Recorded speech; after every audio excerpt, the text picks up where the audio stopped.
Well, with the Union Finance Minister Nirmala Sitharaman presenting her record 7th consecutive Union budget, the first budget of Modi 3.0 Sarkar, the budget that envisaged sustained efforts of the government on 9 priority areas to create ample opportunities for all. The focus that has been on jobs, it has been on middle class, on the poor and on the allies. On the macroeconomic front, the Finance Minister reduced the fiscal deficit target to 4.5%. There came marginal relief for the Aam Aadmi, with the Finance Minister announcing a revised income tax structure under the new tax regime. Some taxes that have also been hiked, like the long-term capital gains tax. Let's take a look at the key takeaways, however, that has been highlighted in the Union budget. What's in it for the taxpayers, what's in it for states like Bihar and Andhra Pradesh, and what's in it for the taxpayers. In terms of taxpayers, the middle class was hoping for some big relief. That hasn't happened. A little bit of relief, of course, has been provided to the middle class. Takeaway number 1, income tax saving up to 17,500 in the new tax regime. Takeaway number 2, income tax relief for 4 crore salaried individuals. Let's change this. Let's take a look at takeaway number 3. Standard deductions have been increased from 50,000 earlier to now 75,000 rupees. Takeaway number 4, 3 lakh crore for pro-women schemes. The focus is on youth, on farmers, on women. 3 crore additional house in rural and urban areas. For the families under the PM Awas Yojana. Then you have takeaway number 6, which says 100 branches of post-payment bank to be set up in Northeast. Moving on now to takeaway number 7, 11,111 crore for capex. That is going to be the investment made in the infrastructure sector. 15,000 crore for developing Andhra's capital. Special focus was on Andhra Pradesh and Bihar. Financial support for loans up to 10 lakh for students, something in it for students as well. The focus is on employment, on skilling, on the youth. Takeaway number 10, new centrally sponsored scheme for skill development. So the government has focused on skill development, on job creation and on overall development. We have internship to 1 crore youth in 500 top firms in 5 years to promote job creation. Takeaway number 12, government to facilitate implementation of DPI in agriculture. It's a massive boost for the agriculture sector as well. 26,000 crore rupees for various road projects in Bihar. So after Andhra Pradesh, the entire focus was on the state of Bihar. We have some political reactions coming in as well on the special focus laid on Bihar and Andhra. Then big boost for startup ecosystem. Angel tax has been abolished. 1.5 lakh crore for long-term interest-free loans for states. In the new tax regime, the tax rate structure is proposed to be revised as follows. 0 to 3 lakh rupees, nil. 3 to 7 lakh rupees, 5%. 7 to 10 lakh rupees, 10%. 10 to 12 lakh rupees, 15%, 12 to 15 lakh rupees, 20%, and above 15 lakh rupees, 30%. As a result of these changes, a salaried employee in the new tax regime stands to save up to 17,500 rupees in income tax. To enhance domestic value addition in gold and precious metal jewelry in the country, I propose to reduce customs duties on gold and silver to 6% and that of platinum to 6.4%.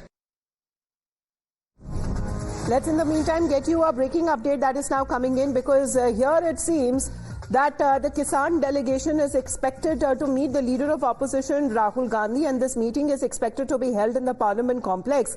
The representatives of the Samyukt Kisan Morcha and the Kisan Mazdoor Morcha are expected to meet the leader of the opposition Rahul Gandhi in Parliament at around 11:30 a.m. This is after, when it comes to the monsoon session that commences for the day. 11:30 a.m. is the time that has now been given. This is on probably could be on the union budget itself. Let me go across to Shivani now, because Shivani, as far as the farmers there have been concerned, they have been also voicing their objections to the union budget. Would it be leader of the opposition that is likely to spearhead as far as the farmers' protest is also concerned? Amita, these farmers, these two organizations of the farmers, the Sanyukt Kisan Morcha, non-political, and the Kisan Mazdoor Morcha, they have already announced the Kisan Andolan 2.0, which starts from August 1st. So these leaders had conducted a press conference in the national capital 2 days back to announce the fresh dates, and they'll be holding a tractor rally. But today they are meeting Rahul Gandhi in Parliament to seek his support and also to demand a private member bill so that the long pending demands can be met by his intervention. So that is the agenda of today's meeting. 7 leaders of these organizations from different states of the farmers, they will be meeting Rahul Gandhi at around 11:30-12 in the Parliament itself.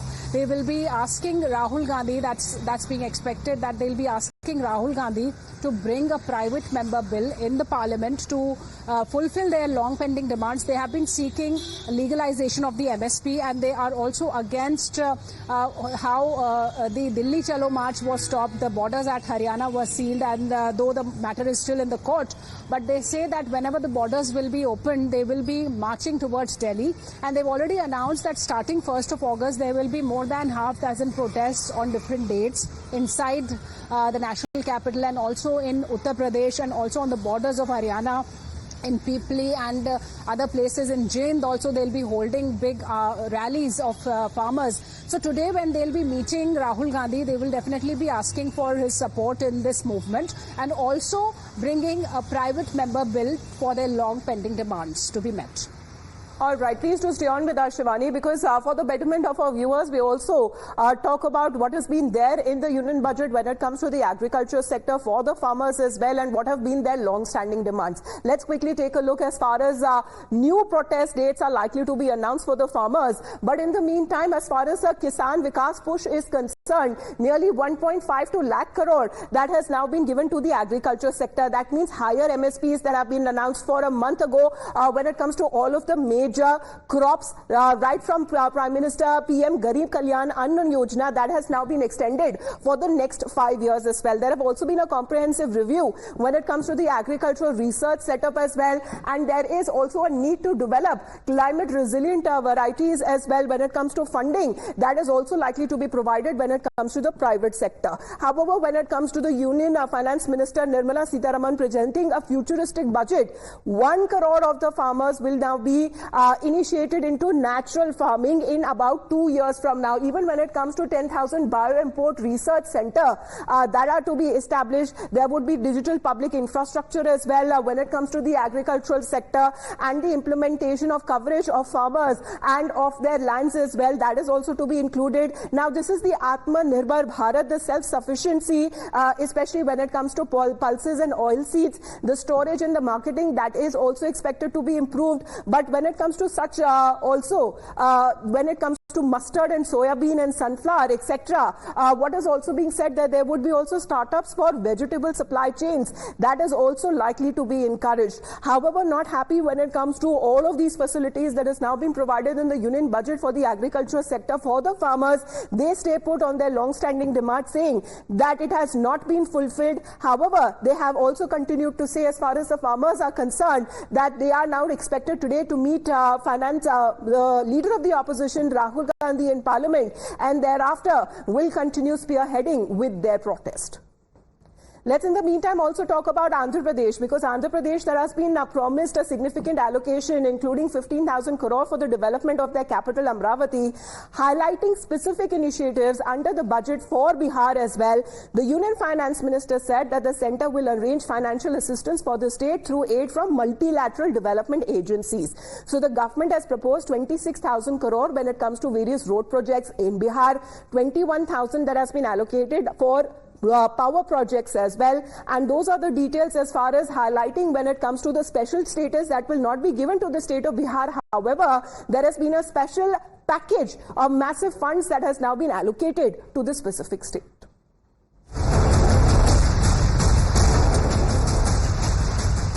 Andhra Pradesh Reorganization Act.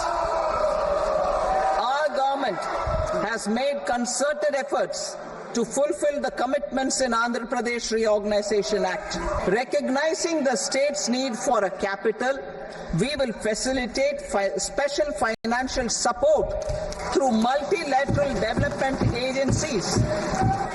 15,000 crore rupees will be arranged with additional amounts in future years. We will support development of an industrial node at Gaya. This corridor will catalyze industrial development of the eastern region. We will also support development of road connectivity projects, namely 1. Patna-Purnia Expressway, 2. Buxar-Bhagalpur Expressway, 3. Bodh Gaya, Rajgir, Vaishali and Darbhanga spurs, and 4. Additional 2-lane bridge over River Ganga at Buxar at a total cost of 26,000 crore rupees.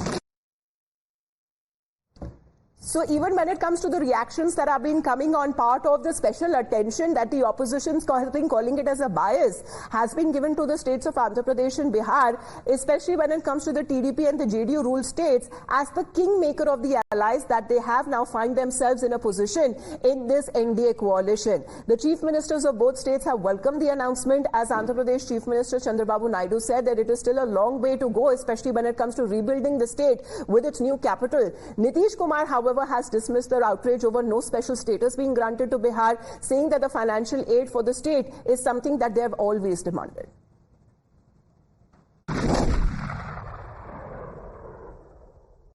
हम इसके लिए लगातार भूखते रहे और इन लोगों को भी हमने कहा, एक बात हो रहा था विशेष राज्य का दर्जा पहले से खत्म हो गया है। हम लोगों ने कह दिया कि विशेष राज्य का दर्जा दीजिए या विशेष अधिकार के लिए मदद दीजिए, यहाँ के लिए जो जरूरत है बिहार के लिए। अब उसी में उन लोगों ने कई चीजों का मदद करने का घोषणा कर दिया है।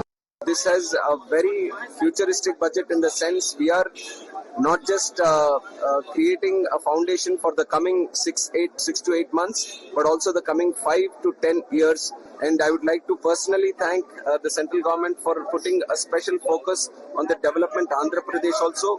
You have seen for the last 5 years under the leadership of Jagan Mohan Reddy as Chief Minister in the state of Andhra Pradesh, how the whole state has been destroyed. The idea of a capital in Amaravati has been destroyed. Bihar के लिए जिस तरह खजाना आदरणीय प्रधानमंत्री नरेंद्र मोदी जी ने खोला है बिहार के स्वर्णिम विकास के लिए, चाहे वो बाढ़ की समस्या हो, चाहे एयरपोर्ट की समस्या हो, चाहे रोड की समस्या हो, बिजली के सेक्टर की हो, चाहे वो धार्मिक स्थानों के विकास की चर्चा हो, सभी चीजों पर आज देश के यशस्वी प्रधानमंत्री जी ने भारत के खजाने को बिहार के तरफ खोलने का काम किया है। मैं विशेष तौर पर उनको धन्यवाद भी देता हूं। बिहार के विकास के लिए उनका एक महत्वपूर्ण योगदान। बहुत बहुत धन्यवाद। Well, Akansha is with us right now. Akansha, good morning. As far as the opposition has been alleging a bias, however, there is still no special status being given to Bihar, but a special package that has been announced. Andhra Pradesh, however, also seems happy with the financial aid that has been given to the state. Well, absolutely, and what a war has erupted between India bloc as well as the NDA allies as far as the allocation is concerned, with three major claims made by the India bloc. Firstly, they have said that the budget is discriminatory. Secondly, that this is Kursi Bachao budget, and also that this is a copy-paste budget. But majorly what the India bloc has been saying is that preferential treatment has been given to the state of Andhra Pradesh and also Bihar. But a strong rebuttal has also come from the central government, wherein Finance Minister has said that this was that there was no preferential treatment given to the states. In fact, there was also no political compulsion. So this is a reply that has come from the central government. But India bloc is saying that the poll-bound states have not been given preferential preferential treatment. In fact, all the other states except for the state of Andhra Pradesh, where TDP is in power, and also Bihar, where JDU in power, both of them, the key ally of the NDA bloc, have been given the preferential treatment by the central government. On the other hand, just 2 days back, we saw how the special category status was denied to the state of Bihar, and after that, India bloc demanded resignation of Nitish Kumar and saying that he should take back his support from the NDA bloc. So these are the sort of reactions that are coming from the India bloc. And today, both inside and outside the parliament, India bloc is going to protest against the bias and also the discriminatory budget. And they've also categorically to go as far as today's proceedings of the monsoon session is concerned, and with the opposition visibly unhappy, it seems that they will be carrying out protests